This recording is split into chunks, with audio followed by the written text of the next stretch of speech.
सभी देखने वालों को नमस्कार। तो आज बात करते हैं धर्म। असल में धर्म होता क्या है और बाहरी धर्म वो क्या है, उनकी व्याख्या करेंगे और असली धर्म के बारे में बताएंगे। असल में असली धर्म होता है कि बिना कसूर किसी भी इंसान या जानवर को किसी भी प्रकार की कोई परेशानी मत दो, मारो मत, काटो मत, और पहले उसको समझाओ, डराओ, धमकाओ। अगर नहीं मानता है, परेशानी देता आपको, तो फिर उसको टाइट करना या उसको सज़ा देना कोई इंसान नहीं है। ये बात है। इससे पता चलता है कि एक अच्छा इंसान और अच्छी इंसानियत और सच्ची इंसानियत और सच्चा इंसान क्या होता है, वो यही है। इसी का नाम धर्म है। और जो किसी भी प्रकार की मांस मिट्टी खाने के लिए कहता है, वर्तमान का इंसान या कोई भूतकाल का, पास्ट का और प्रेजेंट का कोई भी इंसान आपको सलाह देता है, या कोई विचारधारा ऐसी है, कोई धर्म आपको कहता है बारी कि भाई आप मांस खाओ या शराब पियो या नशा करो या जीवों की हत्या करो, तो वो वास्तव में ना तो कोई सच्चा इंसान है, ना सच्ची वो अच्छी विचारधारा है, ना वो अच्छा और सच्चा कोई धर्म है। इसलिए असल में इंसानियत का जीवन सच्चा इंसानियत का ही धर्म है। इससे बड़ा जो बाहरी धर्म है दुनिया के, वो क्या है? वो किसी जितने भी धर्म 5000 लगभग 5-6 हज़ार वर्ष पहले कोई भी धर्म नहीं था दुनिया में। बाहरी लोग अपने आप जी रहे थे, जैसा भी जिसको अलग अलग संस्कृतियों में दुनिया के कोने में। तो वहाँ से फिर किसी न किसी के दिमाग में आई कि जीवन को अपने नज़रिए से अच्छा कैसे माना। एक तो दो प्रकार से धर्म, बाहरी धर्म का निर्माण हुआ, बाहरी धर्मों की स्थापना की। कि किसी ने ऐसा सोचा कि भाई मेरे को जो नज़र आया कि जीवन अच्छा कैसे हो सकता है, अच्छे से अच्छा जीवन और दुनिया में रह के, तो वो विचारधारा उसने अपनी रखी, अपने आसपास के लोगों को समझाया, और वो वहाँ से एक धर्म शुरू हो गया। उन्होंने सुधार की कोशिश की, लेकिन धीरे धीरे वो चीज़ें छूटती चली गई। उन्होंने लोगों को पकड़ लिया, उस धर्म को बनाने वाले ने पकड़ लिया और उसके धर्म को पकड़ लिया, और उसको छोड़ दिया जो उसकी विचारधारा थी। इसलिए वो दूर होते चले गए और वो टेढ़े मेढ़े चल के और कुछ अलाप शराब नशा मारकाट जीव हत्या ऐसा कुछ करने लगे। लोगों को, दूसरों को ब्लैकमेल करने लगे, गुलाम करने लगे, अत्याचार करने लगे, बलात्कार करने लगे। तो वो अधर्म बनता चला गया। यानी कि कुछ एक विचारधारा ये है कि इस आधार पर दुनिया के धर्म बने कि लंबे समय तक मेरी विचारधारा से मेरा नाम का ठप्पा लगाए रहे दुनिया पे, और लंबे समय तक मेरे को याद किया जाए, और मेरी इस बहाने मेरी विचारधारा के आधार पे लोग जिए। दूसरी प्रकार का धर्म बनाने का मकसद ये है। तो जो प्यार प्रेम से समझाने वाले लोग होते हैं, वो असल में लोगों को इंसानियत सिखाना चाहते हैं। जैसे हम बाहरी धर्मों की बात करते हैं, सिख, ईसाई, जैन, बौद्ध, यहूदी, फारसी, मुस्लिम, इस्लाम को, तो ये धर्म अब आप कहेंगे कि हिंदू धर्म का या सनातन का जिक्र नहीं किया। हाँ, वो करेंगे। यानी कि दुनिया 5-6 हज़ार वर्ष पहले एक खुले सामान के ढेर की तरह थी, और धीरे धीरे लोगों ने जीवन को समझना चाहा, या अपने स्वार्थवश नाम का ठप्पा दुनिया में लगातार काफ़ी लंबे समय तक अपने नाम की चर्चा रखवाने के लिए ऐसा किया। तो उन्होंने क्या किया, कुछ लोगों को आसपास के प्यार प्रेम से या फिर धींगा मस्ती से, ज़बरदस्ती से उनको समझाया, नहीं माने तो मार पिटाई, यानी मार काट लूट खसोट, वो दबाव से डरा के उस धर्म की स्थापना की, और अपनी विचारधारा का गुलाम कर लिया। यानी इंसान को आज़ादी से नहीं रहने दिया। तो उस खुले लोगों के, जो दुनिया का खुले लोगों का एक ढेर था, उसमें से उन धर्म के बनाने वालों ने सामान कुछ नियमों के तहत, कुछ नियमों को की रस्सी से उन लोगों को बांध दिया कि ये नियम तो उन्हें फॉलो करने हैं, करने ही करने। और एक धर्म नाम के डिब्बे में उम्र कैद और पीढ़ी दर पीढ़ी उसमें कैद कर लिया। अब उससे हम निकलेंगे नहीं, हम किसी की विचारधारा के गुलाम रहेंगे, अपनी मर्जी से कोई अकल का प्रयोग नहीं करेंगे। जबकि धर्म के बनाने वाले और जो पहले लोग रहते थे या उसके समय में या बाद के समय में, तो उन लोगों में और उनमें क्या फर्क है? सबके पास में एक शरीर है, देह है और एक रूह है, यानी विचारधारा है, आत्मा है, और उन्हीं के आधार पर इंसान है। और सारे जीव जंतु भी वही प्रक्रिया है, सिर्फ इंसान समझदार है औरों से। इसलिए ऐसी विचारधारा, दूसरों की गुलामी, दूसरों की बात आप राय ले सकते, अगर अच्छी लगे तो ठीक है, नहीं तो छोड़ दे। लेकिन होता क्या है, जो करोड़ लोगों का एक संगठन होता है, वो अपने आप को, अपने लोगों को इतने क्रूर बना देता है कि तुमने धर्म नहीं छोड़ना, धर्म छोड़ोगे तो उसमें धर्म में लिख दी कि इस किताब में लिख दी भाई तुमने उसका बहिष्कार कर देना है, वो घर से निकाल देना है, उसको मार देना।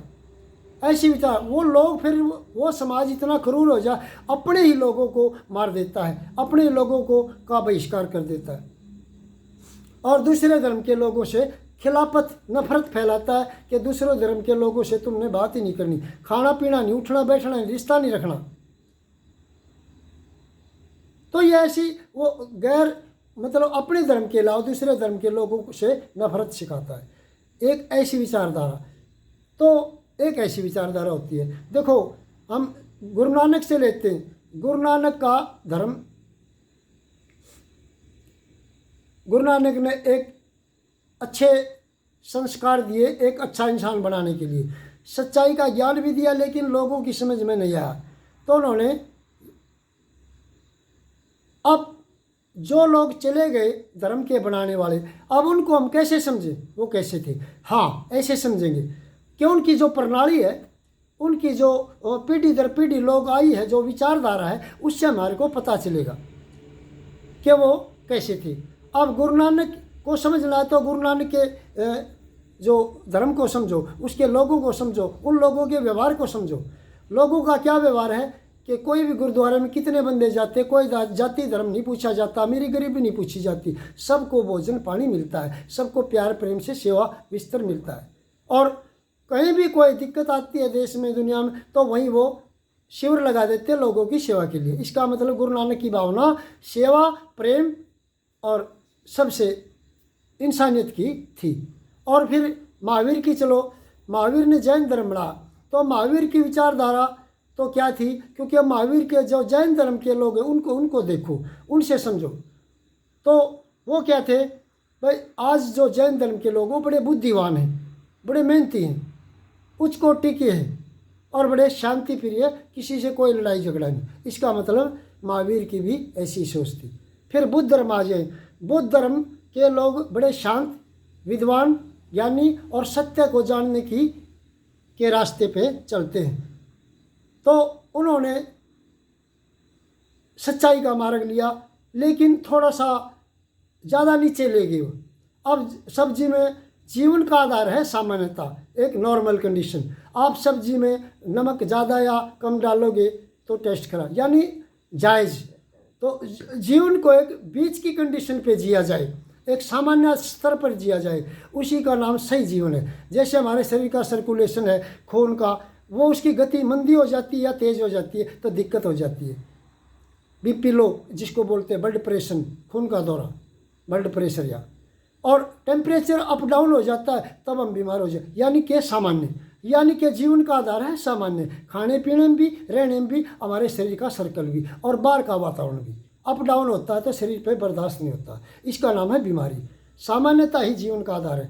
तो महावीर के लोगों ने वो ज़्यादा नीचे ले गए, मुंह पे पट्टी बांधो, कीड़ा मकोड़ा नहीं बढ़े घुसेगा, फिर कपड़े उतार दिए, भाई कोई पाप हो जाएगा, घास से ऊपर नहीं चलेंगे क्योंकि घास के ऊपर से चलेंगे, घास जीव है।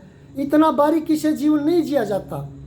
और इसी तरह बुद्ध के विचार बड़े अच्छे थे, लेकिन वो दुनिया से काट दिया, बिल्कुल ऐसा बना दिया कि जैसे एक अपाहिज व्यक्ति होता है, कि वह सब कुछ छोड़ के जंगलों में महात्मा बन जाओ, मांगो और खाओ, ऐसे जीवन नहीं चलता। क्योंकि हर आदमी के ऊपर लागू होना चाहिए इंसानियत वही है, ज्ञान वही है, सच्चाई वही है और धर्म भी वही है, जो हर इंसान के ऊपर लागू हो सकता हो।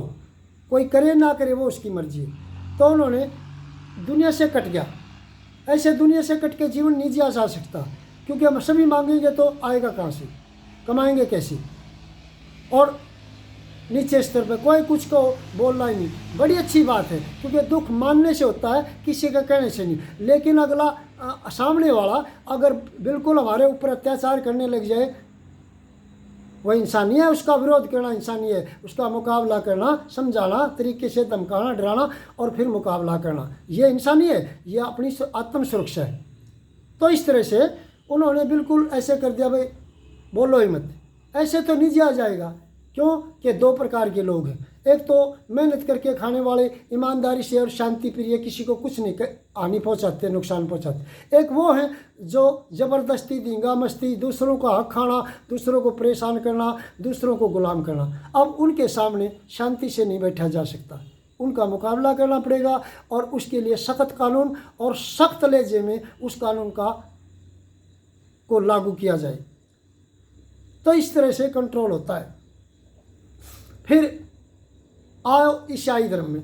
ईसाई धर्म, ईसा मसीह की जो बाइबल है उसमें प्रेम के अलावा कुछ नहीं है। बड़ा प्यार, प्रेम, सबके सेवा करो, प्रेम करो, बस अच्छी बात है। लेकिन अंग्रेज़ों ने क्या किया, अंग्रेज़ों ने दुनिया के ऊपर तलवार चलाई, गोली मारी और लोगों को लूटा खसोटी की, बहन बेटियों की इज्जत लूटी और लोगों को अपने रास्ते पे चलाने की कोशिश की और अब दूसरों का रास्ता बंद करके अत्याचार किए, बड़े दुनिया पे राज किया, दुनिया को गुलाम करने की कोशिश थी।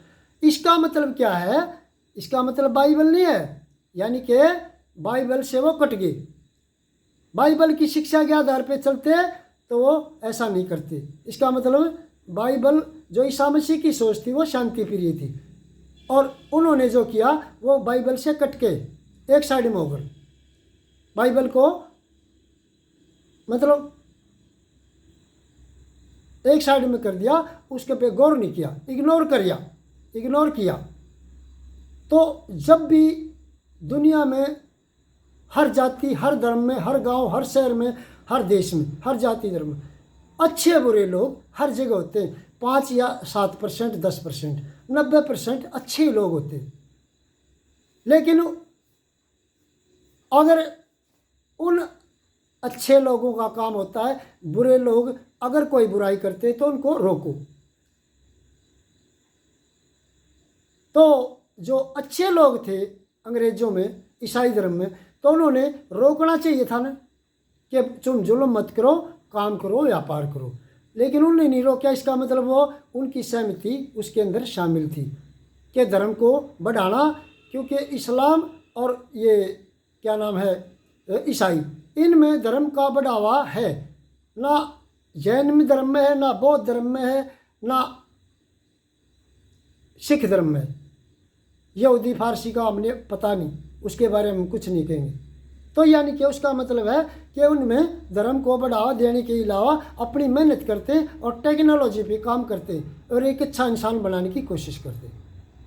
लेकिन उन्होंने दो ने ऐसा किया कि बहुत इतिहास गवाह है, बड़ा जुल्म किया, अत्याचार किया लोगों पे, बहन बेटियों की इज्जत लूटी, दूसरों के धर्म की तोड़े, मंदिर तोड़े, गुरुद्वारे तोड़े, सब कुछ तहस नहस किया और अपने धर्म को का ठप्पा लगाकर दुनिया को अपने धर्म में शामिल करके और पूरी दुनिया में इस्लाम फैलाने की कोशिश और ईसाई धर्म फैलाने की कोशिश। इसका मतलब ये क्या हुआ, फल से पेड़ की पहचान होती है और बेटा बेटी से गुरु की पहचान होती है और चेले या शिष्य से गुरु की पहचान होती है और बेटा बेटी से माँ बाप की पहचान होती है और फल से पेड़ की पहचान होती है। तो इससे पता चलता है, हमारे व्यवहार से पता चलता है कि हमारा जो पीछे का इतिहास है वो कैसा रहा। या तो हम उनके लाइन पे नहीं चल रहे, हम गलत हैं तो वो ठीक थे तो उनकी लाइन पे नहीं चल रहे हम। अगर उनकी लाइन पे चल रहे हैं तो फिर वो हमारे जैसे ही वे थे, जो हमारे इष्ट थे, जो हमारे नबी थे, जो हमारे सिखाने वाले थे, हमारे धर्म के संस्थापक। इससे एक ही बात साबित होती है, आप कौन सी बात मानेंगे ये आपके ऊपर डिपेंड करता है। आपने इसको अच्छी तरह से मानना पड़ेगा, समझना पड़ेगा। या तो आप गलत हैं, आप गलत काम कर रहे हैं, तो आपका ठीक, आपका जो सिखाने वाला था, धर्म का संस्थापक था, बनाने वाला था, वो सही था, तो आप उस रास्ते पर नहीं चलते हो, आप गलत हैं। और आप अच्छे हैं, आप अगर गलत कर रहे हैं और अपने सही रास्ते पर चले तो इसका मतलब आपका रास्ता और उनका एक ही था, तो आपके जैसे ही वे थे जिन्होंने धर्म बनाया। इससे ये अंदाज़ा होता है। और ये हमारे ऊपर डिपेंड है, क्योंकि एक वाल्मीकि की दुकान के ऊपर एक महात्मा चले गए, और वाल्मीकि क्या है, वो मांस मिट्टी काट रहा था, मुर्गे बकरे, और बेच रहा था, साथ में शराब की बोतल रख रहा, शराब पीने लग रहा। अब महात्मा ने देखा ये शराब भी पी रहा है, और ये जरूर वाल्मीकि होगा, क्योंकि ये हिंदू धर्म में ज़्यादातर वाल्मीकि ऐसा काम करते हैं, जीवों की हत्या करते, मांस खाते बेचते ज़्यादातर। तो वो जाके कहने लगे भाई तो कौन है, अजी मैं वाल्मीकि। कि वाल्मीकि तो बड़ा गुंडा था। महात्मा जी कहने लगे वाल्मीकि बड़ा गुंडा था, बदमाश था, और वो तो अत्याचारी था, शराब पीता था, मांसाखोर था, हत्या करता था आदमियों के भी, जीवों की। अब वाल्मीकि को वो दुकान वाले को बड़ा गुस्सा आया, और गुस्से में लाल पीला हो गया। क्यों? क्योंकि लगी, अंदर में लगी। क्यों लगी? एक जगह गलती थी। तो उन्होंने सोचा कि मेरे धर्म की, मेरे मतलब हमारे जो नबी थे, हमारे जो शिक्षा देने वाले थे, हमारे मास्टर थे, हमारे गुरु थे, उनके बारे में आप ऐसे शब्द बोल रहे, गलत।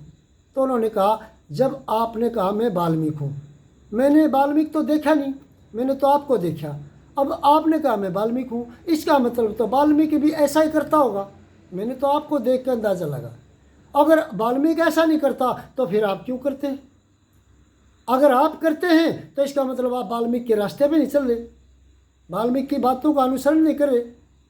तो अब एक तो आपने माननी पड़ेगी, या तो आप उसके रास्ते पे नहीं चल रहे, या फिर वो भी आप जैसा ही था। अब ये फैसला आपने करना है।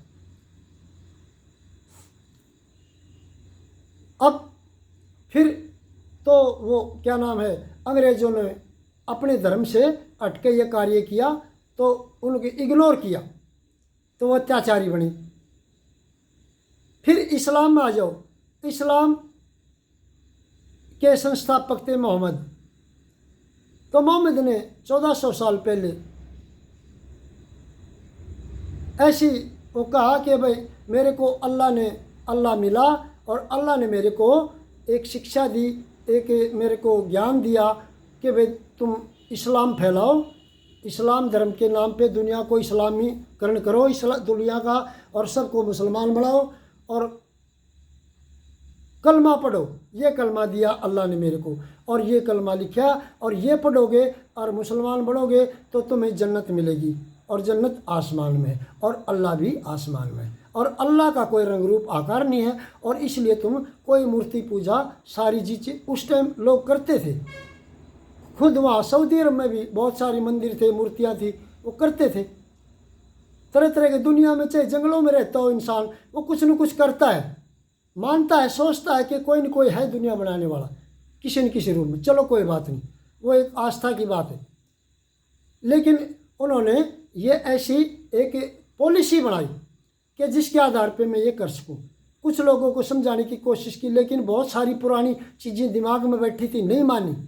तो उन्होंने क्या किया, 500-700 लोग ऐसे जो ताकतवर लोग थे, घोड़ों पे तलवार लेके, उन्होंने इस चीज़ का अभियान शुरू किया कि लोग ऐसे मानने वाले नहीं।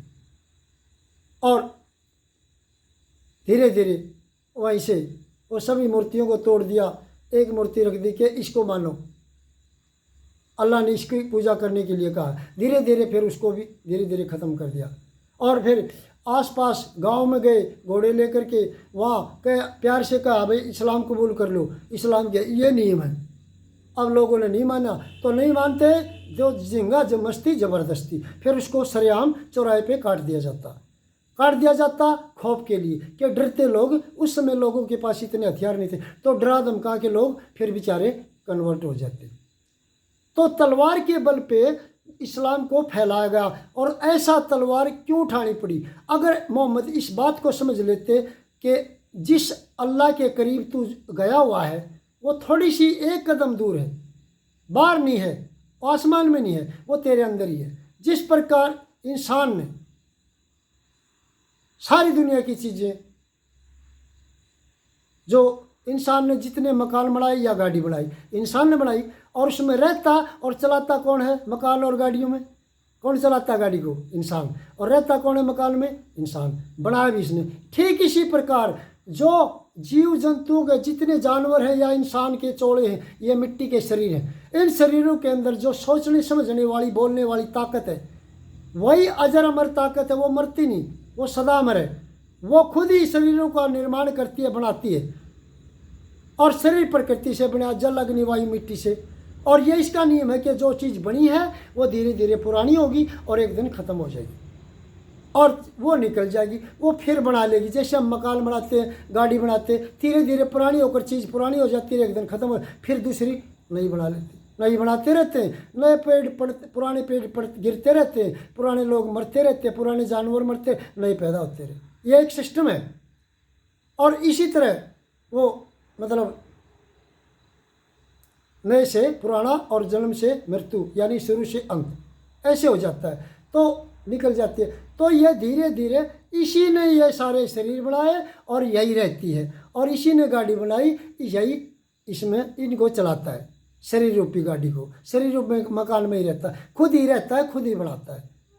सिर्फ कर्म से अलग हो जाओ कि मैं करता नहीं हूँ, कर्ता का भाव निकाल दो, फिर आप ही हैं, दूसरा नहीं है कोई। आसमान में कोई अल्लाह है ना, नरक है ना जन्नत है, ना कोई स्वर्ग है या जहन्नुम है। यही सब कुछ धरती पे ही है, क्योंकि पानी के अंदर ही तैरना है और पानी के अंदर ही डूबना है। ना पानी के बगैर डूब सकता इंसान, ना पानी के बगैर तैर सकता। यानी धरती के ऊपर जन्म लेना है और जन्म लेने के बाद ही कर्म करना है, और कर्म करने के बाद दोबारा आएंगे या इस जन्म में, तो भुगतान भी शरीर के माध्यम से ही करना पड़ेगा। शरीर के बगैर ना कर्म है ना भुगतान है, उसका दंड भोगना या उसका फल लेना, जैसा भी कर्म हो। तो आगे चलते हैं कि जितने भी उन्होंने भाई ऐसा मतलब फिर ऐसी शिक्षा का मतलब दुनिया में कन्वर्जन का एक खेल रचा, और लंबे समय तक दुनिया पे अपनी शिक्षा और अपना नाम थोपने की कोशिश की, जिससे और आगे बंदा लगा दिया कि मैं आखिरी नबी हूँ। आखिरी नबी का मतलब है मेरे से आगे कोई शिक्षा देने वाला गुरु नहीं आएगा। जबकि मोहम्मद से पहले भी दुनिया बसती थी, मोहम्मद के समय भी और आज के समय भी, और बुद्ध के समय में भी, महावीर के समय भी, सबके समय में, और आते रहेंगे लोग। चीज़ों का शरीर का नियम है, पुराना होता चला जा, नए होते रहे। सब के अंदर अकल और शरीर है, सब सोच सकते और शरीर का प्रयोग करके कुछ भी कर सकते। तो फिर लंबे समय तक लोगों को गुलाम बनाना कि अपनी विचारधारा का और धींगा मस्ती से एक बार ज़बरदस्ती उस समाज को ऐसा बना देना, ऐसी शिक्षा भर देना एक कुरान में, कुरान रूपी किताब में, कि भाई गैर मुस्लिम से तुम्हारा कोई रिश्ता नहीं, गैर मुस्लिम से तुम्हारा खाना पीना उठना बैठना नाचना गाना हंसना कोई सब कुछ बना। अब इतने पाबंदियों में बांध देता इंसान को कोई इंसान, और वो बंध जाता है प्यार से या डर से। तो उन्होंने समाज ही ऐसा बना लिया उस शिक्षा को, क्योंकि 4 साल की उम्र में छोटे रूप में जब बच्चा पैदा होकर कुछ भी नहीं जानता और वो जीरो होता है, कोरे कागज़ की तरह होता है, खाली कैसेट की तरह होता है, उसमें जो भरोगे वही भर जाएगा। अब शुरुआत बचपन में मुल्ला मौलवियों के ज़रिए कुरान को, और कुरान में गैर मुस्लिम के लिए भरे हुए नफ़रत के जहर को मुल्ला मौलवियों के ज़रिए उस 4 साल की छोटी सी उम्र में पढ़ाया जाता, पिलाया जाता है। मौलवियों के हाथों से वो प्याले पिलाए जाते हैं नफ़रत के। कब? जब वो बच्चा एक नादान मुसाफिर होता है, और बचपन एक चौक और चौराहे की तरह होती है, क्योंकि बचपन के चौराहे पर एक नादान मुसाफिर बच्चा खड़ा है और उसको रास्ते का पता नहीं। अगर वहाँ उसको गलत रास्ता दिखा दिया जाएगा तो बच्चा गलत जगह पहुंच जाएगा और गलत इंसान बन जाएगा, और अच्छे रास्ते पे भेजेंगे तो अच्छी जगह पहुंचेगा और एक अच्छा इंसान बना दिया जाएगा। क्यों? क्योंकि इंसान जब पैदा होता है ना गलत होता ना ठीक होता, वो न्यूट्रल होता है, खाली कोरे कागज़ की तरह होता है। जिस प्रकार ज़मीन न तो ख़राब होती और ना बढ़िया होती। ख़राब ज़मीन में मीठा पानी देने लग जाओ, उसको एक सार कर दो एक लेवल करके, और ज़मीन बढ़िया हो जाएगी। और बढ़िया ज़मीन है एक लेवल की है, उसमें खराब पानी देने लग जाओ तो ज़मीन खराब हो जाएगी। इंसान ने मतलब बुरा होता न अच्छा होता, उसको जैसी शिक्षा मिलती है। शिक्षा हमारा सबसे पहला एक मकान की नींव की तरह है, हमारे जीवन के मकान की नींव है शिक्षा। उसको अगर गलत गाइडेंस देंगे तो गलत इंसान होता चला जाएगा। और बचपन की जो शिक्षा वो जीवन भर नहीं भूलता इंसान। और उसमें जब क्रूरता पिलाई जाएगी गैर मुस्लिमों के लिए तो क्या होगा। और पूरी दुनिया को आखिरी, जब तक दुनिया का आखिरी आदमी इस्लाम कबूल ना कर ले तब तक जिहाद जारी। जिहाद का मतलब नहीं समझते, जिहाद का मतलब है संघर्ष। और वो भी कहाँ से किसे, अपनी अंदर की बुराइयों के खिलाफ या फिर अपने समाज की बुराइयों के खिलाफ, या फिर जद्दोजहद भी कह सकते हैं इसको। जिहाद का मतलब संघर्ष करना, भाई अपनी रक्षा के लिए। हमारे ऊपर कोई हमला करता है, परेशान करता है, नहीं मानता, प्यार से धमकाने से, फिर उसके खिलाफ। बस ये बात यहाँ तक है जिहाद की परिभाषा।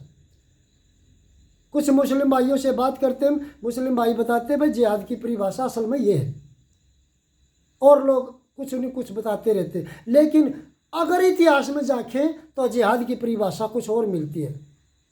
अगर कहते हैं भाई काफिर कौन होता है, काफिर वह होता है जो अल्लाह को नहीं मानता। अल्लाह यानी दुनिया को बनाने वाला, उसका अल्लाह नाम नहीं है। वो मुसलमानों ने अल्लाह रख दिया, हिंदुओं ने राम भगवान लिख दिया, परमात्मा रख दिया, और सिखों ने उसको वाहेगुरु कह दिया।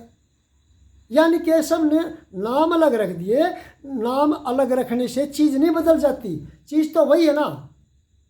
उसको अगर दूसरे नाम से कोई मान रहा है तो फिर वो काफिर कैसे हो गया। कुफर का मतलब है अल्लाह के अलावा किसी की पूजा करना, मूर्ति पूजा या इसी वैसी वैसी, तो उधर जाना। तो अगर कोई ऐसा इंसान है, बहुत सारे इंसान हैं, जैसे गुरु नानक की लाइन के थे महात्मा, वो क्या नाम है, गुरु अर्जुन देव थे, तत्व पे बिठा दिए अगर उनको धर्म परिवर्तन नहीं किया उन्होंने। और गुरु तेग बहादुर का सिर काट दिया गया इसके लाल किले के सामने। क्यों काट दिया गया कि धर्म कबूल नहीं किया उसने, इस्लाम। उन्होंने कहा भाई मैं भी तो उसी को मानता हूँ, आप भी उसी, सिर्फ नाम का फ़र्क है। तेरे नाम बदलने से मेरा क्या हो जाएगा, कोई फ़र्क तो पड़ता नहीं। फिर मेरे साथ दंगा मस्ती क्यों कर। लेकिन जुल्म का जोर, ताकत का जोर और एक नफरत का जोर कि उसको बनाना है नहीं तो ख़त्म कर देना है, ऐसी सोच इतिहास गवाह है। तो अब क्या कहेंगे। फिर गुरु गोविंद सिंह के 2 बच्चे नीमों में चढ़वा दिए गए इसी वजह से कि धर्म कबूल नहीं किया। अब इसको बताओ, अत्याचार जुल्म नहीं तो और क्या है। और गुरु गोविंद सिंह ने फिर अपने बच्चों के लिए कुछ नहीं बोला। जब लोगों पर जुल्म करना शुरू किया तो तब तलवार उठाई और सेना बढ़ाई। और वो सही था, गलत भी नहीं था। क्यों?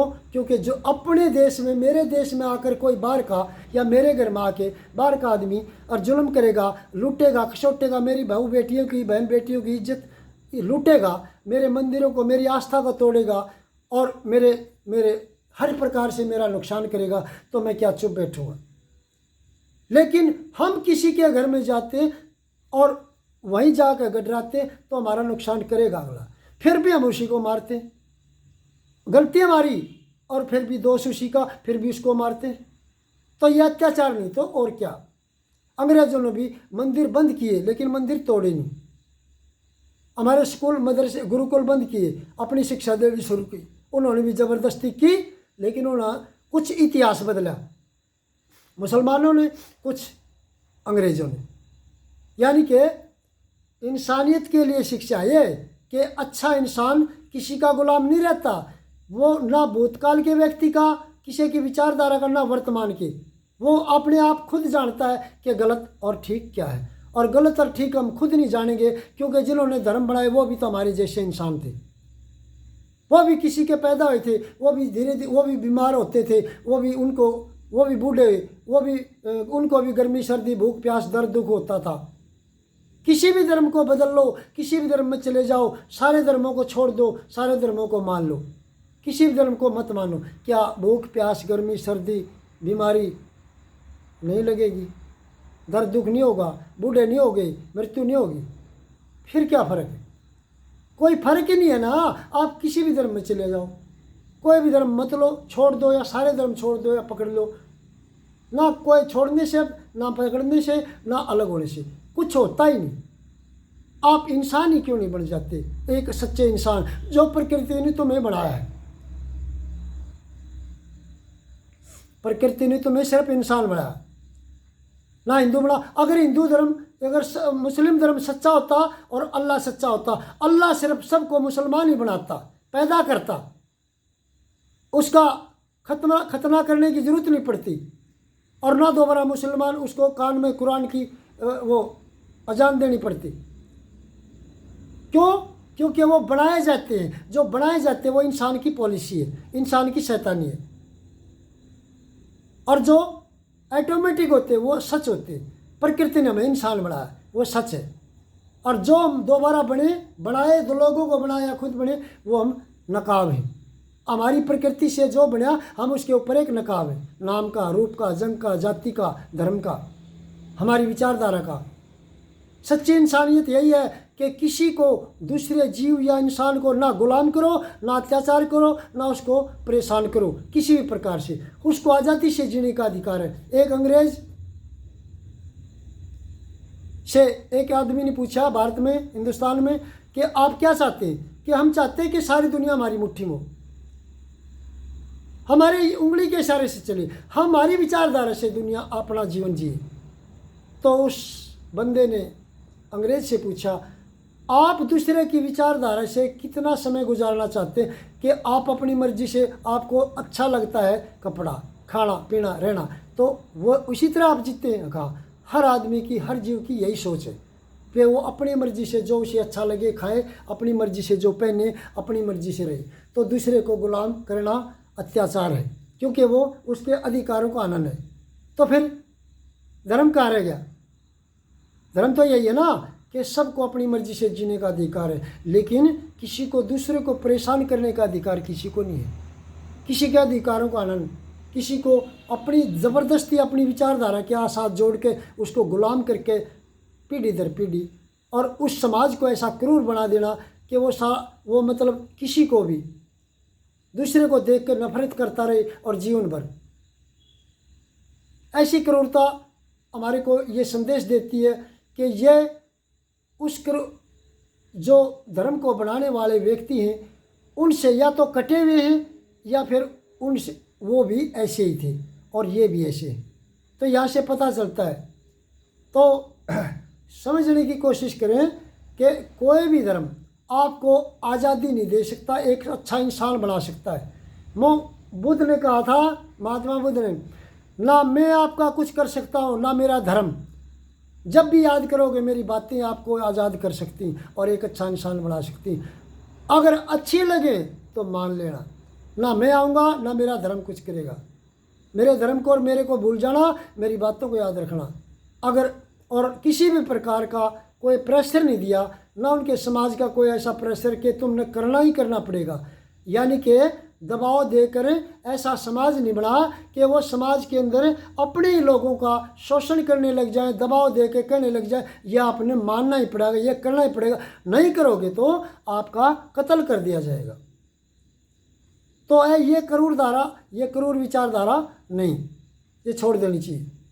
अच्छा इंसान वही होता है जो अपनी मर्जी से अपने फैसले खुद करता है और पूरी आज़ादी के साथ जीवन जीता है। क्योंकि हमारे विचार में अच्छा बुरा हमारे को पता होना चाहिए।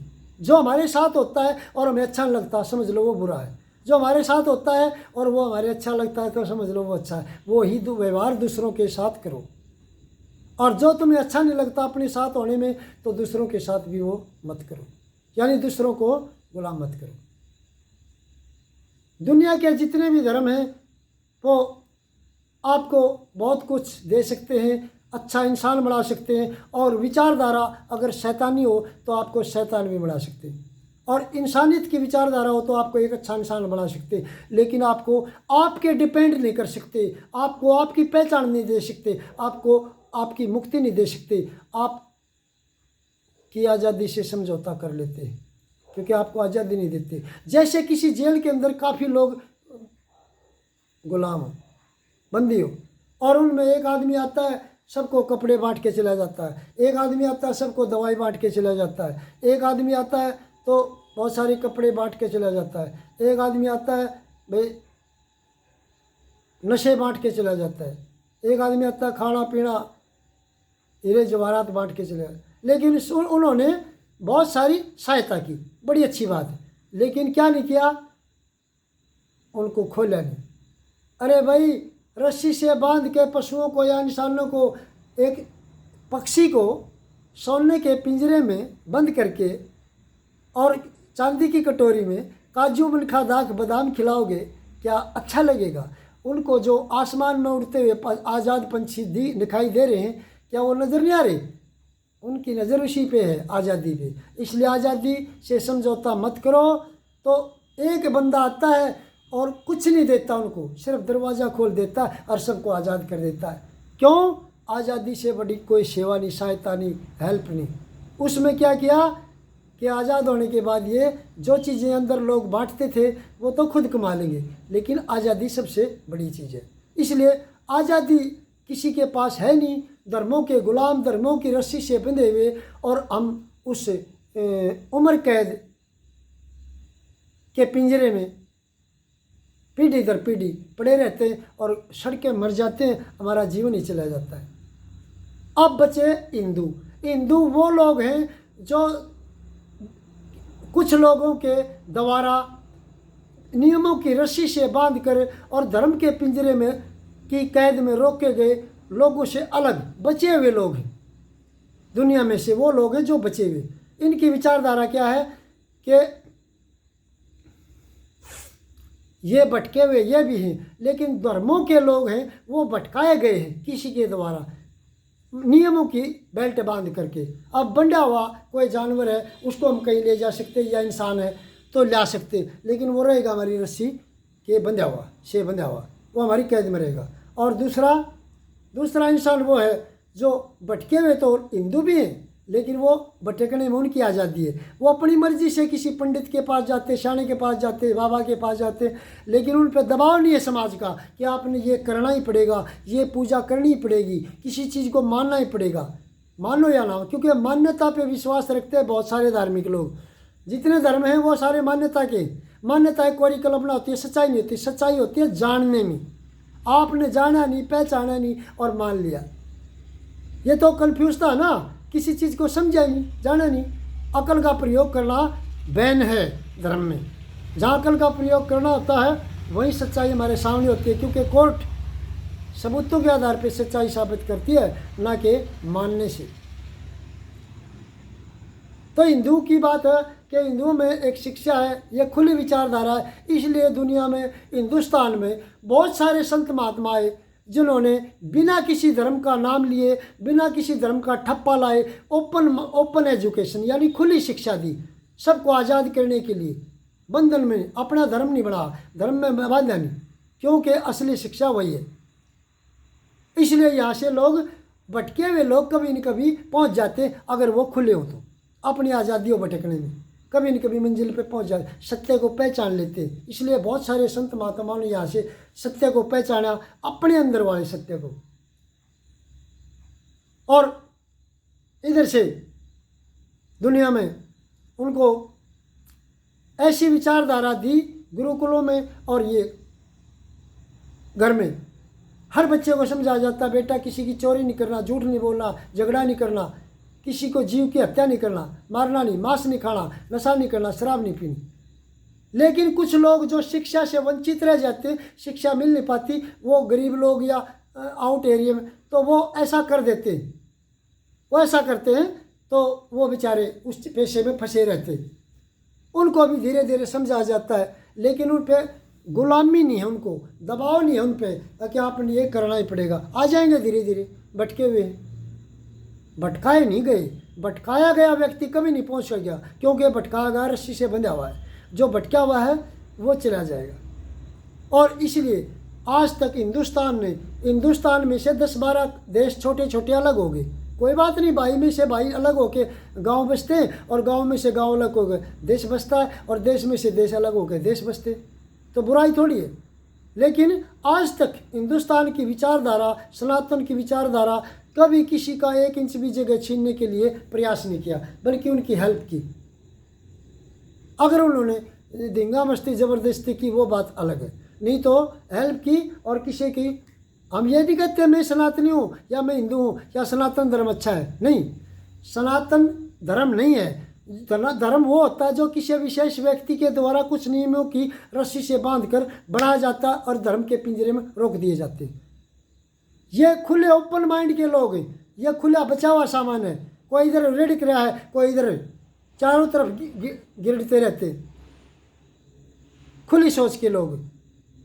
इनमें अत्याचार इनमें भी हुआ है, गरीबों को जाति पाति में ये भी बटे आपस में एक दूसरे का हिंसा करते हैं, लेकिन उन पे दबाव है, वो जायज़ नहीं है, वो कर नहीं सकते ऐसा कि वो सरेआम नहीं कर सकते, क्योंकि अच्छे आदमी ज़्यादा हैं तो वो बहिष्कार कर देते। लेकिन इस्लाम में और ने मतलब पाकिस्तान, बांग्लादेश और इसमें 90-95% जब हर जगह अच्छे लोग होते, उन्होंने जो हिंदू लोग थे या गैर मुस्लिम थे उनको ज़बरदस्ती मुस्लिम धर्म में कन्वर्ट किया और मार पीटे और उनकी इज्जत, बहन बेटियों की इज्जत उठाते हैं और या भागने पर मजबूर कर दिया।